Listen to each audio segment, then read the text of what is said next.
오늘 말씀에 보면 에디오피아 내시가 나오죠.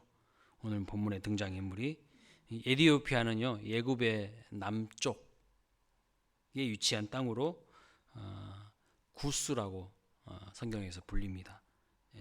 성경에 보시면 구스 출신의 유명한 두 사람이 나오죠.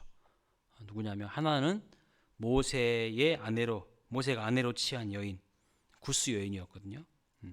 그리고 또 한 사람은 오늘 본문에 에디오피아 여왕 간다게의 재정 장관이었던 네시입니다. 이 두 사람은 다 이름을 알 수는 없는 사람들이지만 우리의 시선을 끄는 그런 인물입니다. 특히 본문을 보면 이 네시는요, 예루살렘에 올라와서 예배를 하고 다시 고향으로 돌아가던 중에 빌립 집사님의 전도를 받고 예수를 믿게 되고요. 그리고 주저없이 세례를 받게 되는 것을 볼 수 있습니다. 그리고 이제 고국으로 돌아가서 예수를 전하고 복음을 전하고 에디오피아 복음화의 선두주자가 되는 것을 볼 수 있고요. 많은 학자들이 무엇이라고 이야기하냐면 이 에디오피아의 국고를 맡았던, 그러니까 재정을 맡았던 이 장관 네시를 통하여서 아프리카 복음화의 길이 열렸다. 이렇게 역사학자들 또 신학자들이 그런 이야기를 합니다. 그래서 에디오피아의 기독교가 강한 것은 바로 이 네시의 영향 때문이었다고 대부분의 학자들이 동의하고 있어요. 그래서 오늘 우리가 주목하고자 하는 것은 이 빌립과 네시가 어떻게 만났고 그 만남의 의미는 무엇인가 하는 것입니다. 먼저 빌립 집사님을 보시면, 빌립 집사님 여러분 잘 아시다시피 초대교회의 7 집사님 중에 한 분이시죠. 그래서 큰 주목을 받던 사람은 아니었습니다. 그렇게 막 많은 소포트라이트를 받았던 분은 아닌데 그 7 집사님 중에 한 분이셨고요. 이 네시도 보면 중요한 직책을 맡았긴 했지만 이름을 밝히고 있지는 않는, 성경에 보니까 성경에서도 이름이 안 나와요. 그래서 이름도 밝히지 않는 어떻게 보면 변방의 사람, 그러니까 주연급은 아니에요.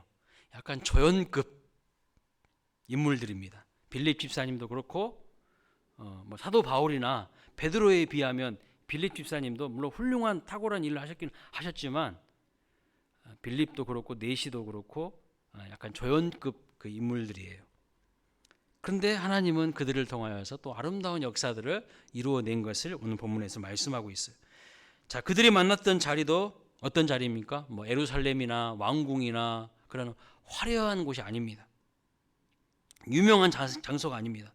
그냥 모래바람 날리고 먼지 자욱하게 쌓인 그런 광야 한 구석입니다. 그러니까 인물로 보나 어떤 지리적 위치로 보나 그냥 변방 출신이고 조연급 인물이 틀림없는 그런 사람들입니다. 하지만 이들을 통하여서 천년 불신의 땅인 사마리아 땅을 바꾸게 만드셨어요.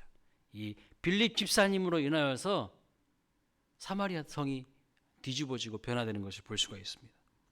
그래서 8장 우리가 오늘 26절부터 읽었지만 8장 4절부터 25절까지 내용을 쭉 읽어보시면 이 빌립 집사님 한 사람으로 인하여서 사마리아 성이 뒤집어지는, 크게 변화되는 놀라운 역사가 일어난 것을 볼 수가 있어요. 또 먼 이디오피아까지 복음을 실어 나르는 일꾼으로 이 네시는 쓰임받게 되는 것을 볼 수가 있습니다.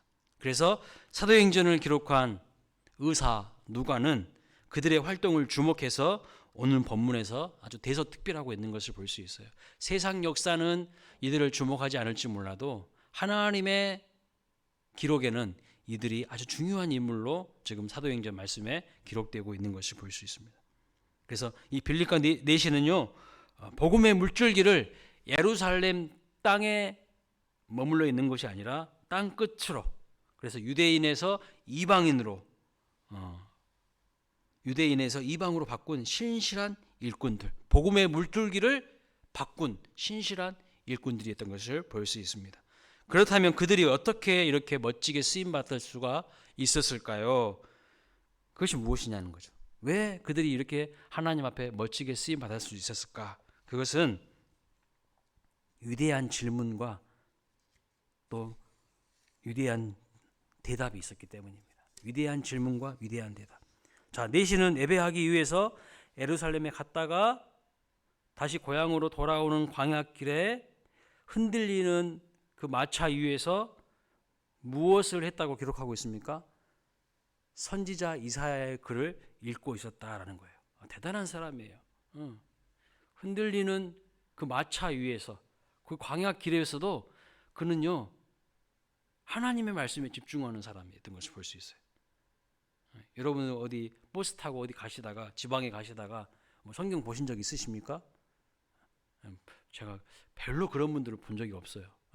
차 안에서 성경 보신 분들 별로 본 적이 없는데, 이 지금 에티오피아의 재정장관이었던 네시가 광야에서도 마차 위에서도 하나님의 말씀을 읽고 있었다는 거죠. 대단한 사람입니다.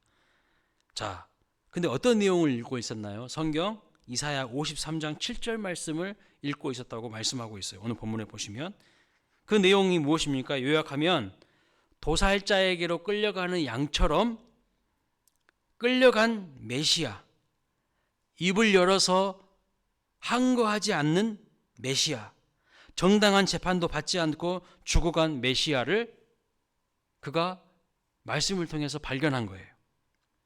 그런데 질문이 생겼어요. 이 네시에게 질문이 생겼어. 무슨 질문이 있냐면 도대체 그 메시아가 누구인가? 라는 질문이에요. 그 메시아가 그렇게 이런 메시아가 올 것이라고 이사야 선지자가 예언을 하였는데 도대체 그 메시아가 누구냐? 그걸 모르겠다는 거죠. 답답하다는 거예요. 그러면서 이 메시아가 이사야 그 사람인가? 아니면 다른 사람인가? 질문이 많은 거예요. 비록 모래먼지 날리면서 흔들리며 달리던 마차 위에서 읽었던 성경이었지만 그는 골똘하게 말씀을 대하면서 질문하고 있는 것을 볼 수 있어요. 그가 누굴까? 이렇게 질문을 가지고 있는데 그때 마침 나타난 사람이 누구라고요? 빌립 집사님이라는 거예요. 참 신기하죠? 골몰하게 생각하면서 질문을 갖고 있는 이 네시에게 빌립 집사님이 대답하기를 무엇이라고 대답합니까? 그 메시아가 바로 예수 그리스도이시다 라고 이야기를 하는 거예요. 도살자에게 끌려가는 양처럼 저항하지 않고 또 정상 재판도 없이 처형됐다가 다시 살아나신 예수가 곧 메시아다고 이 빌립 집사님이 에티오피아의 국고 맡은 장관이었던 네시에게 이야기를 하는 겁니다. 그래서 한참을 이 빌립과 네시는 질문하고 대답하고 주거니 받거니 하면서 한참을 예수님에 대해서 이야기를 하게 되고 결국에 네시는요 예수님을 메시아로 믿게 되고 길을 가다가 물이 있는 곳에서 세례를 받게 되는 것을 볼 수가 있습니다. 자, 에티오피아의 유력한 재정장관, 힘이 있는 국고를 맡았던 재정장관 네시가 이렇게 전격적인 변화를 경험하게 된 것은 무엇 때문일까요? 그것은 네시가 그 가운데서도 광야에서 흔들리는 마차 가운데서도 무엇에 집중하고 있었어요? 하나님의 말씀에 집중하고 있었고요. 하나님의 말씀을 묵상하다 보니까 질문이 생긴 거예요. 메시아, 그가 누구인가? 라는 질문. 그리고 그가 곧 예수시라고 이야기한 빌립 집사님의 탁월한 대답이 있었어요. 비록 광야 한 구석에서 나눈 대화였지만 이 질문과 답변이 변화의 씨앗이고요. 에티오피아 복음화에 엄청난 문을 연 위대한 질문인 거예요. 한 사람이 바뀌니까요. 에티오피아가 복음의 문이 확 열리는 것을 볼 수가 있어요. 그래서 여러분, 하나님은요 지금도 질문을 사용하십니다. 질문과 대답을 통하여서 하나님께서 하나님의 길을, 하나님이 원하시는 방향성을 이끌어 가시는 것을 볼 수 있어요. 프레데릭 뷰크너라는 위대한 설교자가 있습니다. 그분은 이렇게 말씀했어요. 우리는 당장은 중요해 보이지만 내일이면 있게 될 질문을 붙잡고 산다. 땅이 끓을 듯한 그런 한숨을 쉬거나 또 가슴 터질 듯한 분노했던 사건도 세월이 흐르면 다 하나씩 하나 둘씩 다 잊어져 갑니다. 왜냐하면 삶의 근본에서 나온 그런 문제가 아니기 때문이죠. 중요한 어떤 문제가 아니기 때문입니다. 하지만 영성의 거장들은요, 삶의 근본과 씨름을 하면서 위대한 질문들을 하며 붙잡고 씨름합니다. 떨기나무 불꽃을 보고 모세가 이상하게 여깁니다. 왜 타지 않을까? 나무가 불에 타고 있는데 왜 사그라들지 않지? 왜 나무가 계속 타고 있지? 궁금하고 질문하는 거예요. 그리고 물었어요. 그때 하나님께 대답을 얻었죠. 무엇이라고요? 나는 스스로 있는 자라고. 하나님의 음성을 들었어요. 하나님의 답변을 들었습니다. 거기서 바로 출애굽의 영웅 모세가 하나님께 새롭게 부름받는 것을 볼 수 있어요. 여러분, 질문을 잘 던지시면요, 거기에 놀라운 길이 열리는 것을 볼 수 있어요. 그 질문 속에 길이 열려요. 모세가 그 질문과 하나님의 답변을 통해서 다시 태어나게 됩니다. 또 다메섹에서 강력한 빛으로 쓰러졌던 그 사울, 다메섹 도상에서 예수 믿는 사람들 잡아서 가두려고 가는 그 사울이 강력하게 임하신 그 빛을 보면서 무엇이라고 질문합니까? 주여 누구십니까? 누구이시옵니까? 그렇게 물었어요. 그때 무슨 답변이 들렸어요? 나는 네가 박해하는 예수라. 이런 답변을 들었습니다. 그런 대답을 듣고 위대한 사도 바울의 제2의 인생이 시작되었어요. 질문 하나로 흥한 백성이 있습니다. 누군지 아십니까? 어떤 백성인지 아세요? 질문 잘해서 흥한 백성들이 있어요. 유대인들이에요. 그들은 학교에서 돌아온 자녀들에게 무엇이라고 묻는 줄 아세요? 부모들이? 오늘은 학교에서 뭐 배웠니? 이렇게 안 물어봐요. 뭐라고 묻는지 아세요? 오늘은 학교에서 무슨 질문했니? 이렇게 묻는답니다. 우리랑 너무 다르죠. 우리는 학교 갔다 온 자녀들에게 오늘 뭐 배웠어? 오늘 어땠어? 그렇게 물어보잖아요. 근데 유대인들은 너 학교 가서 오늘 무슨 질문했어? 이렇게 묻는다는 거. 다르죠. 그래서 최고의 배움은 좋은 질문으로부터 시작이 되는 거예요. 유대인들이 노벨상을 휩쓴 이유가 바로 여기에 있습니다. 질문을 잘해요. 질문을 잘 던져요. 그러니까요, 좋은 답을 얻고 좋은 인생의 통찰을 얻는 것입니다. 자, 우리도 제대로 된 질문을 가지고 살았으면 좋겠습니다. 요한복음 18장 38절에 이런 질문을 하죠. 진리가 무엇입니까? 시편 139편 7절에 내가 주의 신을 떠나 어디로 피하리이까? 이런 질문합니다. 누가복음 10장 25절에 내가 무엇으로 영생을 얻으리이까? 이런 질문을 던집니다. 이런 뼈대에 있는 중요한 질문으로 산다면 사단이요, 우리의 마음을, 우리의 인생을 흔들 수가 없어요. 어찌 우리 인생을 놓고 장난치겠습니까? 우리는 대개 하루에 한 번 꼭 묻는 질문이 있어요.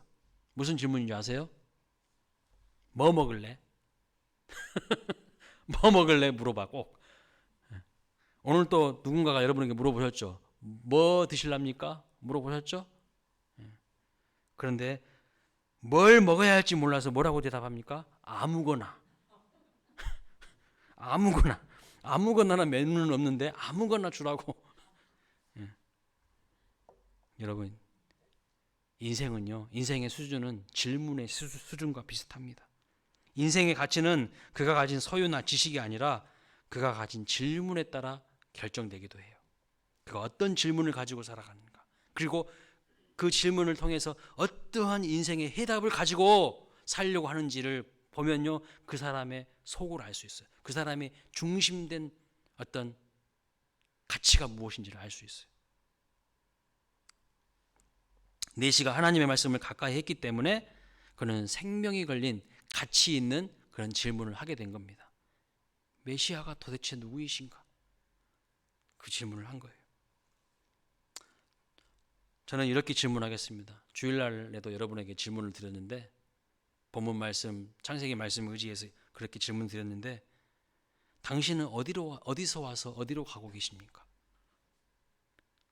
이 질문에 답변하지 못한 사람들이 수두룩합니다.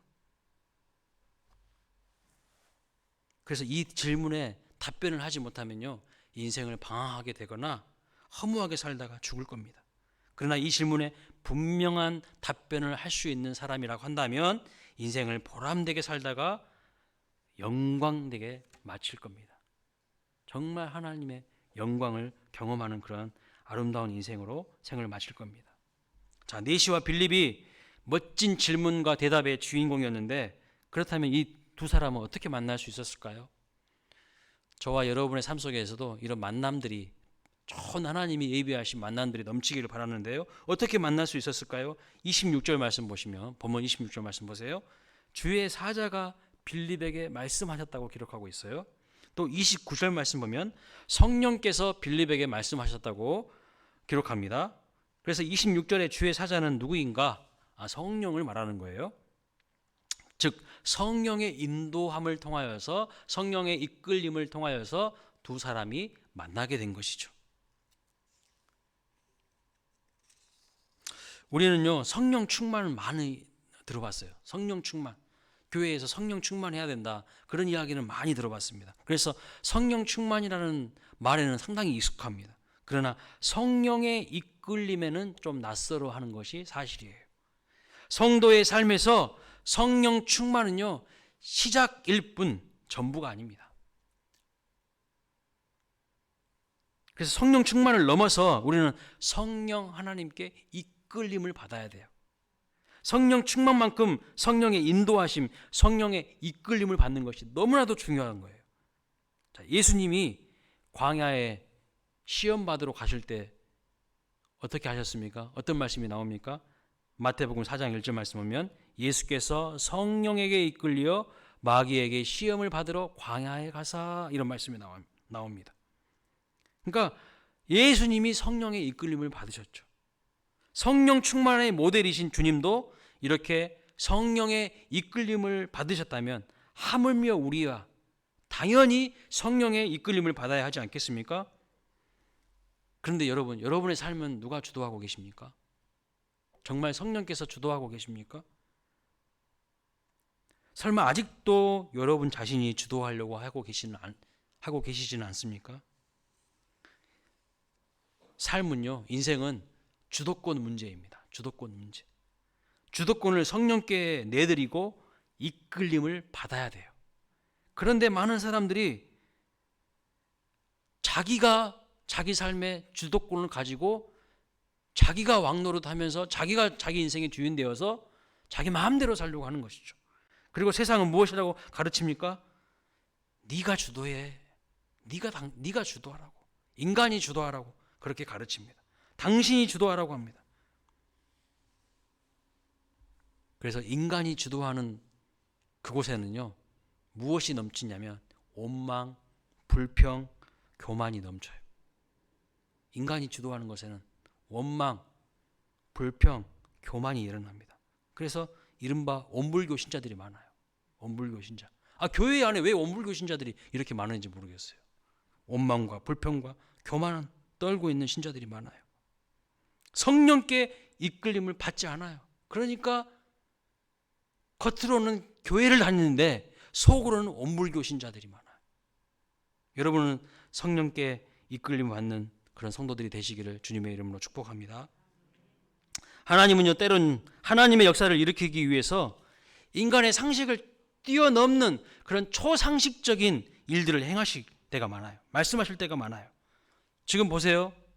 빌립 집사님이 사마리아 성에서 엄청난 기적과 성령의 역사와 막 귀신이 쫓겨나고 막 병든 자들이 치유되고 놀라운 역사가 일어납니다.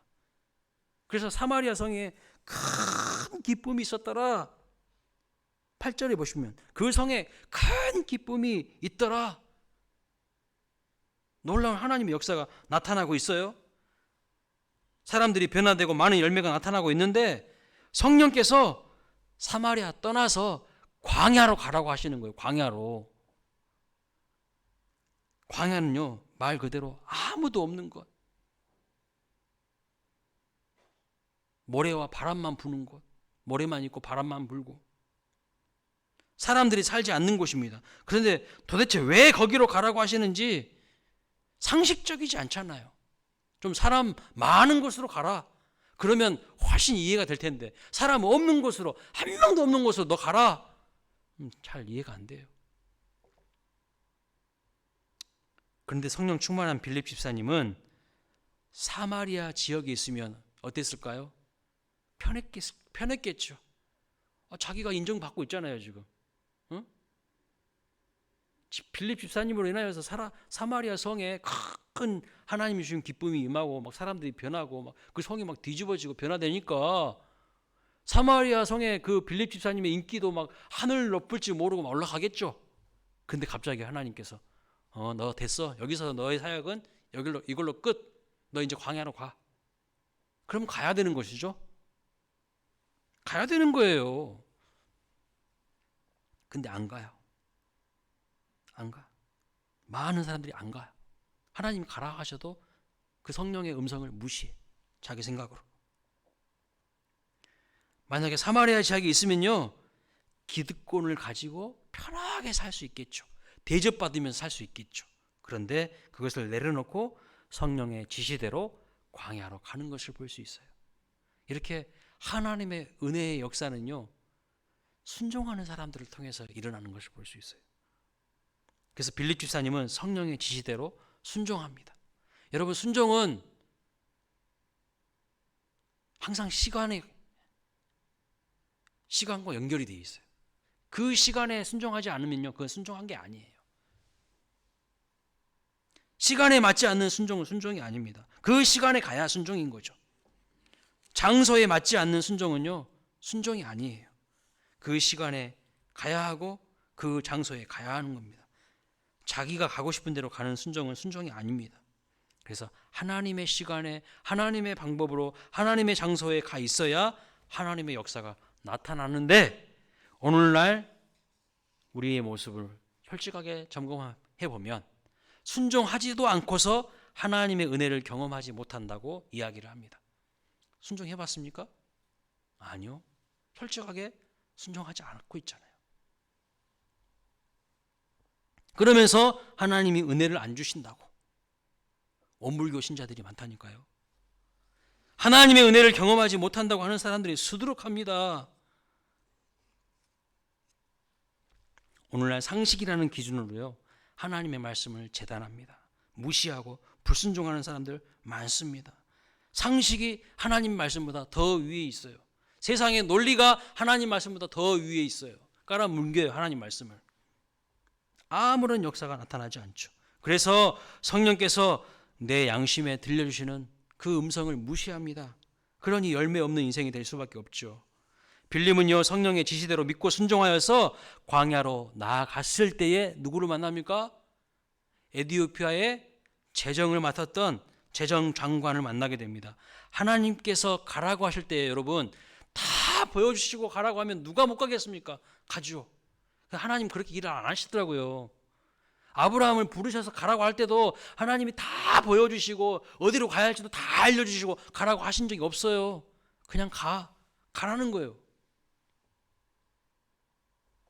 다 보여주시고 가라고 하면 좋겠는데 그런 식으로 일을 하지 않으시고 믿음으로 가라고 하십니다. 믿음으로. 가보면 알게 된다는 거예요. 그래서 여러분, 신앙은요, 이해해서 믿는 게 아니에요. 믿음으로 이해하게 되는 거예요. 믿으십니까? 그래서 초대교회의 위대한 교부였던 터툴리아는 이런 이야기 했어요. 신앙은 믿음으로 이해하는 것이다. 이해해서 믿는 게 아니에요. 이해해서 믿는 거는요, 그건 믿음이 아니에요. 작은 나의 지성과 이성을 가지고 나보다 훨씬 큰 존재인 하나님을 어떻게 다 이해할 수 있습니까? 이해받지 못해요.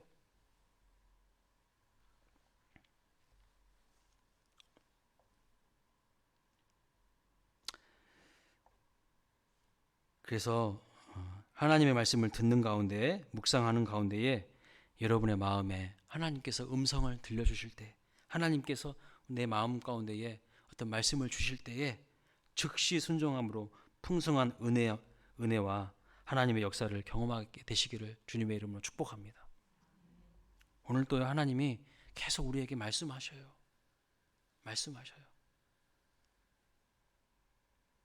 자, 본문을 보십시오. 29절에 성령이 빌립더러 이르시되 이 수레로 가까이 나아가라 하시거늘, 39절 주의 영이 빌립을 이끌어 간지라 그랬습니다. 무명의 사람 빌립은 성령께 이끌림을 받다가 위대한 전도자가 된 것을 볼 수 있어요.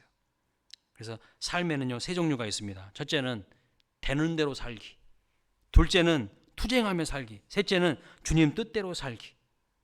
되는 대로 살면요, 질서가 깨어지고, 투쟁하며 살면요, 인생이 싸움판이 되고, 주의 뜻대로 살면 기적이 일어납니다.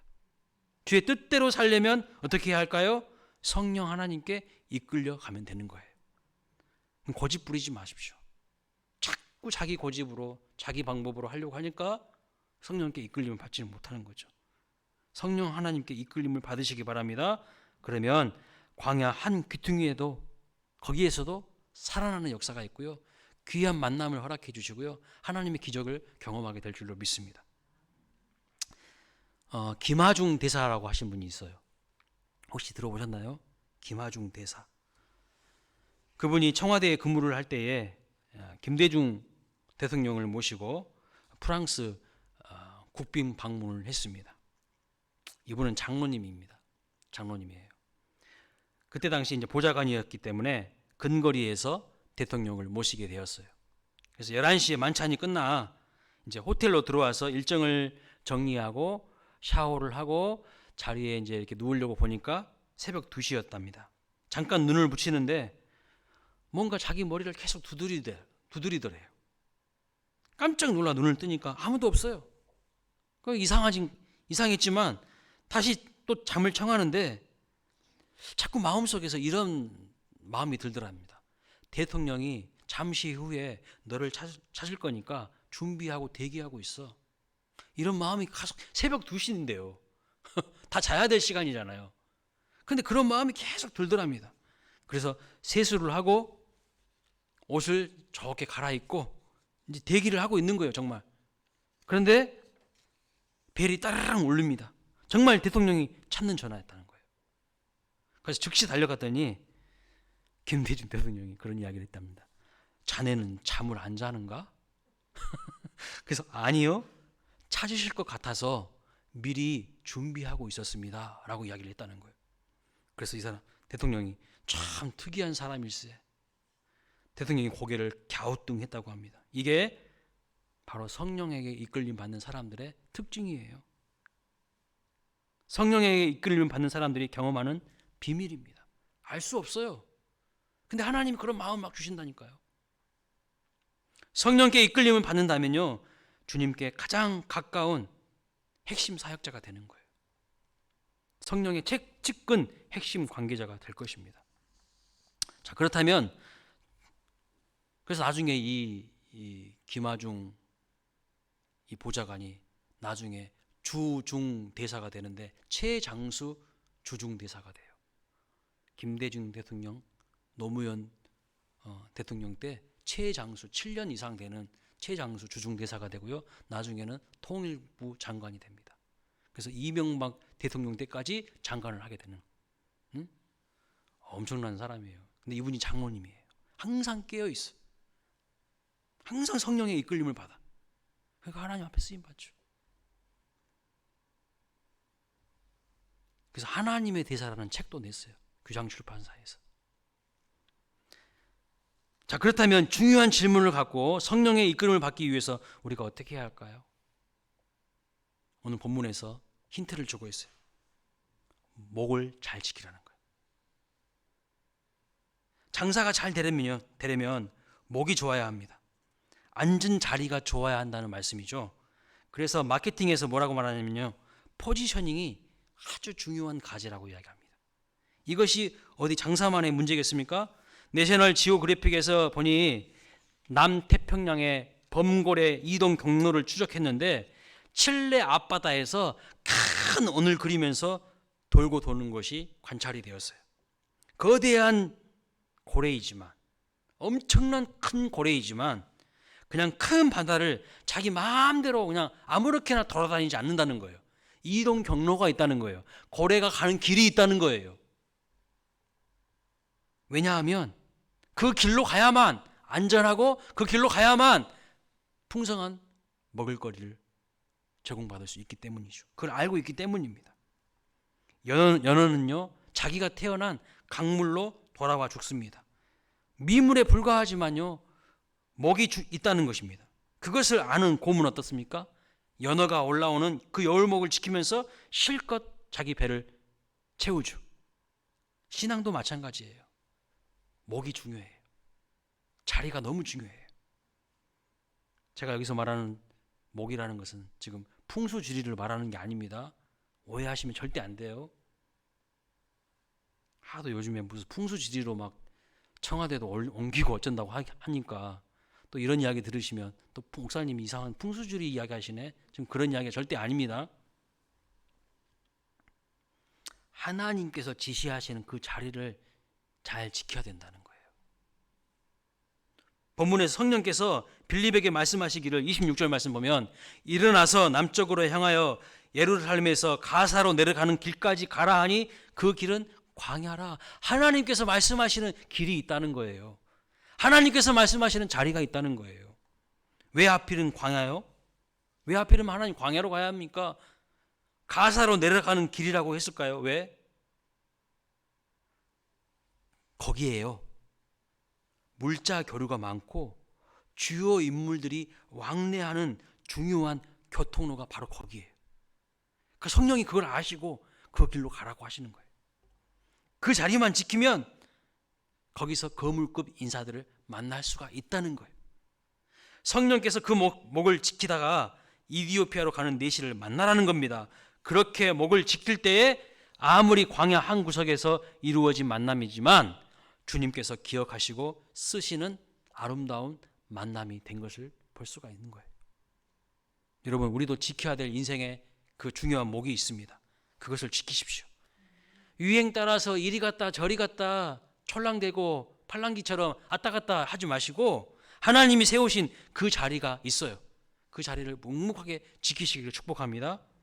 하나님께서 쓰임받고 축복받는 사람들의 공통점은요, 오랫동안 사명의 자리를 지킨 사람들이에요. 그 자리를 묵묵하게 지키는 사람. 다시 말씀드리면 하나님이 거기 있으라고 하신 그 자리, 하나님께서 세우신 그 목을 지켰어요. 비가 오나 눈이 오나 그 자리를 지키는 겁니다. 또 언제든 하나님께서 가라고 하시면 가시는 거예요. 그것이 바로 목을 지킨 인생입니다. 빨리 물러나는 것도 아니고 자리에 연연하는 것도 아닌 하나님이 주신 그 자리에서 묵묵하게 여러분의 자리를 지키시길 축복합니다. 교인들 중에도요, 성도들 중에도 보면요, 멀찍교인이 있어요. 멀찍교인. 무슨 뜻인지 아세요? 멀찍교인? 들어보셨나요? 멀찍이 멀리서 구경만 하는 교인들. 절대 교회 일에, 하나님의 일에 동참하지 않습니다. 멀찍이 구경만 해요. 그러다가요, 배신한 사람이 누군지 아세요? 베드로예요. 예수님 잡혀갈 때 베드로가 멀찍이 서서 불 쬐면서 구경했다고 나와 있어요. 베드로가 멀찍이 구경만 하다가 예수님 배신한 거예요. 하나님께 가까이 나오지 않습니다. 바로 중요한 목, 중요한 자리를 놓친 것이죠. 인생의 목을 놓치지 마시기를 바랍니다. 인생의 목을 놓치면요, 연어의 길목을 지킨 곰보다 무지하다는 것을 아셔야 됩니다. 곰도요, 알아요. 어떤 자리를 지켜야 될지. 자기의 허기진 배를 채우기 위해서 어떤 목을 지켜야 되는지, 어떤 자리를 지켜야 되는지 곰도 안다고요. 근데 곰보다 더 무식하고 멍청한 인간들이 많아요. 자기 자리를 못 지키는 사람들. 여러분, 에서가 왜 비참해진지 아십니까? 장자의 자리, 장자의 목을 지키지 않았기 때문이에요. 에서와 같은 망령된 자가 없도록 살피라고 하셨어요. 분명히. 사울이 왜 왕답지 못했습니까? 왜 나중에 버림받았습니까? 하나님께 물어야 될 위치를 버렸어요. 하나님께 물어봐야 돼요. 하나님 이거 어떻게 해야 될까요? 근데 자기가 왕이니까 안 물어보는 거야. 지가 왕인 줄 착각하고 있는 거예요. 왕이면 안 물어봐도 됩니까? 하나님 앞에? 진짜 왕은 하나님이죠. 근데 하나님께 안 물어요. 자기 마음대로 해. 그러니까 하나님께 버림받는 거죠. 다윗이 왜 위대해졌나요? 하나님 앞에 항상 머물러야 될 그 자기 자리, 자기 목을 잘 지켰어요. 특별히 다윗은요, 하나님의 성전을 너무나도 사랑하는 사람이에요. 그래서 자기의 전 재산을 들여서 자기의 힘으로 성전을 아름답게 지으려고 했어요. 그런데 다윗이 손에 피가 많아서 다윗에게 못 짓게 하고 모든 성전 지을 다 재정적인 모든 것들은 다 준비시키고 솔로몬에게 성전을 짓도록 하나님이 하신 것을 볼 수 있어요. 그만큼 다윗은요, 하나님의 성전, 하나님 계신 그 자리를 사모하고 사모한 사람, 너무 사랑한 사람이에요. 그러니까요, 하나님이 다윗을 위대하게 사용하시는 것을 볼 수 있죠. 중국 최고의 역사서인 사기를 쓴 사람이 누군지 아십니까? 사마천이라는 사람입니다. 그의 아버지도 역사를 기록하는 벼슬을 냈습니다. 돌아가시면서 너는 꼭 역사서를 집필하는 그런 유언을 남깁니다. 집필하라고 하는 유언을 남깁니다. 그런데 전쟁에서 패한 친구를 두둔하다가 왕에게 미움을 사서 남자가 거세되는, 거시기가 잘라지는 처형을 당하게 됩니다. 큰 수모죠. 그러나 끝까지 지켰던 것이 있습니다. 그것이 무엇이냐면 역사를 기술하는 역관의 자리였어요. 자기가 비록 거세당했지만요, 역사를 기록하는 역관의 자리를 끝까지 지킵니다. 꾸준히 자료를 모으고 답사를 해서 최고의 역사서인 사기를 집필하게 됩니다. 약 2100년이 지난 오늘 누가 남았습니까? 그를 죽이려던 왕도, 당대 고문 세대를 누린 인사나 장군도 다 쓰러져 갔지만 오직 사마천의 사기는 지금도 살아있어요. 지금도 많은 사람들이 연구하고 있는 중요한 자료예요. 왜요? 그가 역사가로서 자기의 자리, 자기의 목을 잘 지켰기 때문입니다. 이것이 바로 목의 중요성이에요. 좋은 목을 잘 지켜야 되는 거예요. 성도들도 지킬 목이 있습니다. 항상 믿음의 선두를 유지하는 것, 그거 뺏기지 마십시오. 양보하지 마십시오. 그런 것은 양보하지 않으셔도 돼요. 기도에도 선두, 믿음에도 선두, 말씀에도 선두, 순종에도 선두, 사랑의 실천에도 선두에 서서 하나님의 일을 감당할 때 하나님께서 그 사람에게 큰 은혜와 복을 주시고 하나님의 사랑받는 사람이 될 수가 있는 것이죠. 그런 여러분 되시기를 주님의 이름으로 축원합니다. 김하중 장로님이요, 최장수 주중대사가 될 수 있었던 것은 목을 잘 지켰기 때문입니다. 당시 중국은 중공으로 불리면서 막 개방을 시작했어요. 우리와는 수교가 없던 멀고 먼 관계였습니다. 그러나 김 장로님은 외교관의 꽃, 미국 대사관의 근무를 사용하고 중국을 엿보는 일본 참사관으로 나갑니다. 그리고 거기서 중국어도 열심히 공부했어요.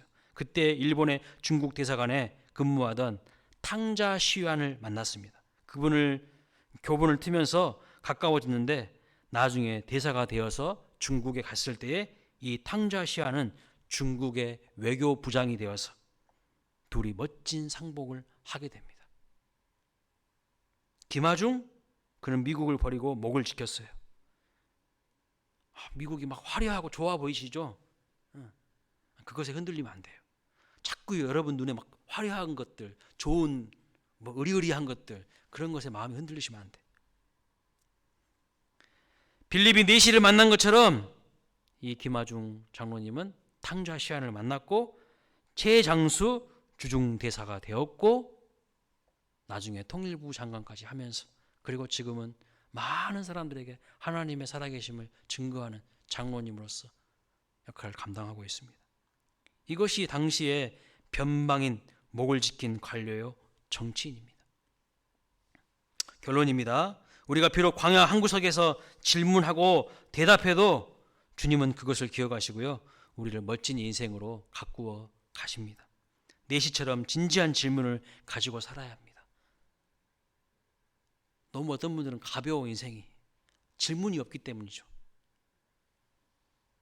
하나님의 말씀을 묵상하다 보면요, 하나님이 주시는 거룩한 질문들이 생겨요. 그리고 그것을 놓고 씨름하다 보면요, 하나님이 너무나도 좋은 답을 줄 때가 있어요. 나는 어디서 와서 어디로 가는가? 하나님은 왜 나를 이 땅에 보내셨는가? 그 질문을 바로 한다면 우리는 분명 성령의 이끌림을 받게 될 것이고 인생의 목을 발견하고 그 자리를 지켜서 하나님 앞에 쓰임받는 그런 인생이 될 것입니다. 이것을 이끌어 우리는 믿음의 용사요 영적인 거장이라고 부르는 것이죠.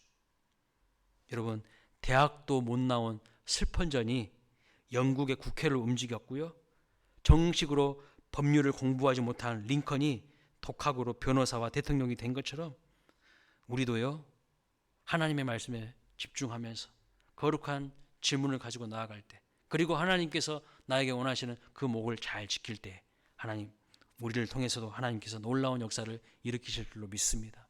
이 시대를 움직이는 천국 일꾼이 될 줄로 믿습니다.